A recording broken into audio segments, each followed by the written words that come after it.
1977 தமிழகத்தின் முதலமைச்சராக தேர்ந்தெடுக்கப்பட்டார். அவர் தலைமையில் நடைபெற்ற ஆட்சியில் ஏழை எளிய மக்களுக்காக பல்வேறு நலத்திட்டங்கள் செயல்படுத்தப்பட்டன.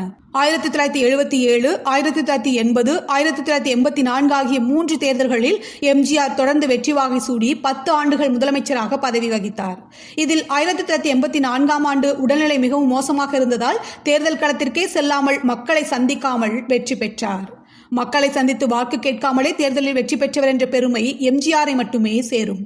புரட்சி நடிகர், மக்கள் திலகம், வாத்தியார், புரட்சி தலைவர், இதய தெய்வம் என பல்வேறு சிறப்பு பெயர்களையும் பெற்றுள்ளார். விருதுகள்: எம்ஜிஆர் திரைப்படங்களில் நடித்து பல்வேறு விருதுகளை பெற்றிருந்தாலும் 1988ஆம் ஆண்டு மார்ச் 19ஆம் தேதியன்று இந்தியாவின் மிக உயரிய விருதான பாரத ரத்னா விருதை அரசியல் மற்றும் திரைப்படத்துறையில் அவர் ஆற்றிய சிறந்த பங்களிப்பிற்காக பெற்றார். அவரின் நினைவை போற்றும் விதமாக மெரினா கடற்கரையில் எம்ஜிஆரின் உடல் அடக்கம் செய்யப்பட்ட இடம் இன்றும் நினைவிடமாக உள்ளது. இதுபோன்ற வீடியோக்களை தொடர்ந்து காண மாயோ மேக்ஸ் டிவிக்கு சப்ஸ்கிரைப் செய்யவும். நன்றி.